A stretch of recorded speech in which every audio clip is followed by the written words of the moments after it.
Thank you very much for taking time to talk to us. I watched the first season of Tehran, and I've just watched the first few episodes of the new season, and I'm loving it. I'm sure you saw the headlines today, which may ring some bells for you, but we'll get into that into a second. I haven't seen the headlines today. I haven't seen any headlines Oh yet. yeah, no, there was an assassination in Iran of one of the major generals. Yeah.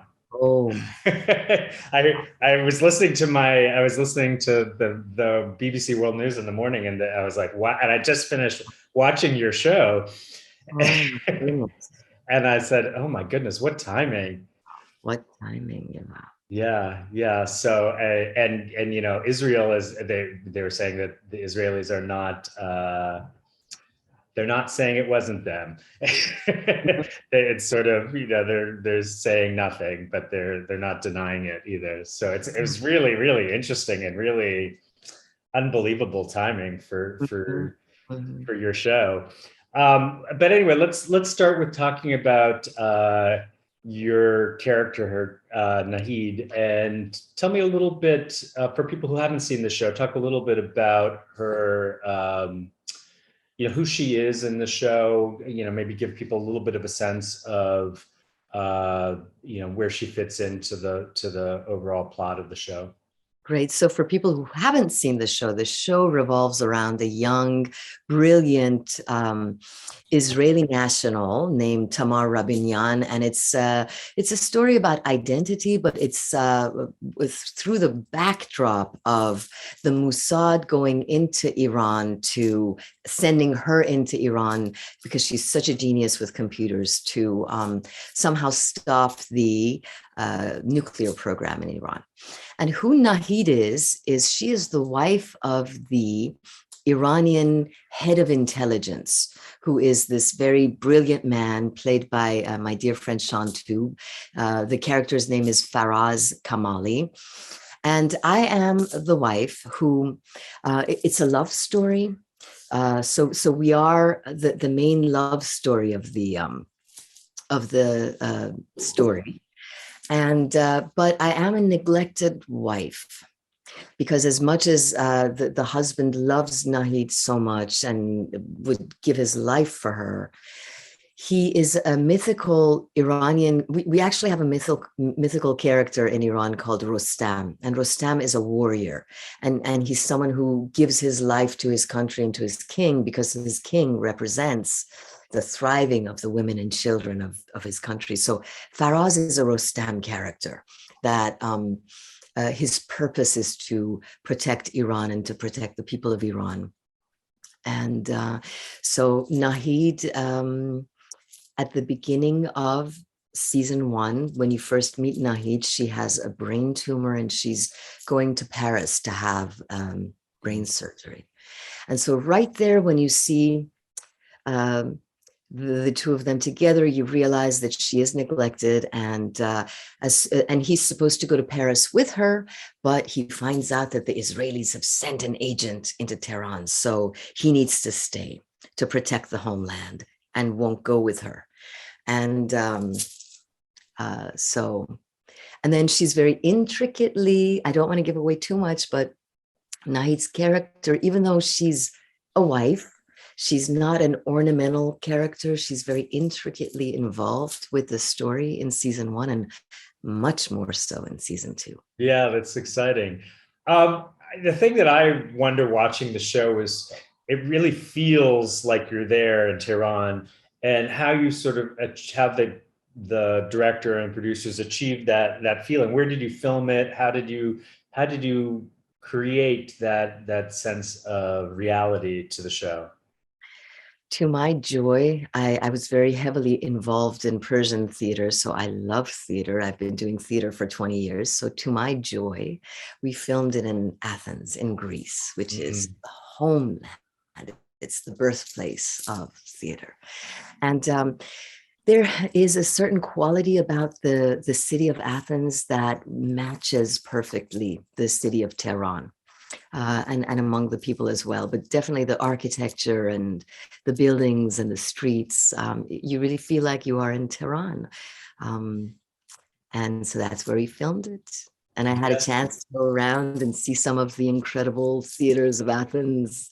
Oh, how cool. Shila Vosough. Are there things when you shoot the when you shot this season that you tried to, I mean, because you are actually Iranian American and you have maybe some knowledge that some of the other people don't, that you sort of have been able to help them get that air of reality to it? I think mostly through the language. We Iranians speak in metaphor a lot. Mhm. We never, it's not an on the nose language. You never just come out and say something on the nose. When you do, it's viewed as not very sophisticated. So it's a language that deals with a lot of poetry and a lot of metaphor. So that's why when something was originally written in Hebrew and then translated to English, it's like really on the nose of this is what this character is trying to say. And so there were times where I had to come in and protest and say, say that in that way. But they do have a wonderful translator, and especially for season 2. So the Farsi gets better and better Yeah. as you had more of a chance to understand the language. And I was curious about Glenn Close. I mean, did she know any Persian before? I don't think so. I don't think so. And bless her heart for learning Farsi for this. Yeah, yeah, it was. I thought it was quite. I mean, obviously, I don't know the language, but I thought it was quite good, and I was curious whether she had any sort of background or yeah. No, she didn't have any background, but I loved her enthusiasm. That's so many times the director would say, "No, just say this line in English." She goes, "No, I have it in Farsi." Yeah, what was it like? I mean, she's an addition to the cast. What was it like having her in the season? When you have somebody who is an icon, the way that she's an icon, and she was one of my favorite actresses. Never in a million years did I ever imagine to meet her at a restaurant, let alone be on the screen with her side by side, going toe to toe with her acting. So it was incredible. And she really, I can say for myself, raised my level, upped my game. I do a lot of preparation for my work, and the months of preparation that led to going to Athens to film with her was nerve-wracking because I hadn't met her yet, and to know that what I'm preparing for, because preparation is difficult and it's not fun. It's like homework. Nobody enjoys it. I don't enjoy it, but so it's already kind of not enjoyable. And then to know that I'm going to be going up against her and not knowing, and it was exciting and nerve-wracking. Yeah, yeah.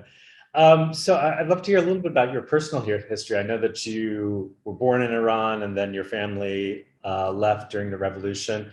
Can you tell us a little bit about, what that history was and how maybe that informed your experience of doing this role?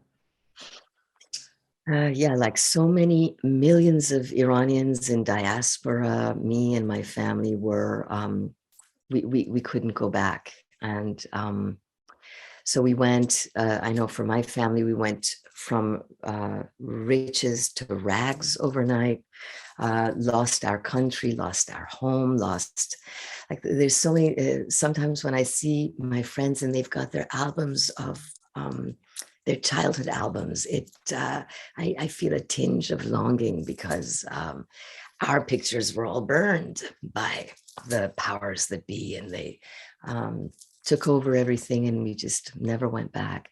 It's painful. Iran is such a beautiful country. The people are so amazing. They're brilliant and creative, and love poetry, speak in metaphors. They're just so smart and lovely, and it's just a shame. It's just a shame that so many of us Iranians can't live in our own country, peacefully and, with freedom. And it's a shame to see what Iranians today are going through. They're really suffering a lot, in every way you can imagine. I saw something the other day that food costs as much as if you go to a supermarket here, food costs the same, but people are making a few $100s a month. So it's difficult times. It's been really hard times for the majority of Iranians in Iran for the past 44 years, and it's just getting worse. And my heart goes out to them.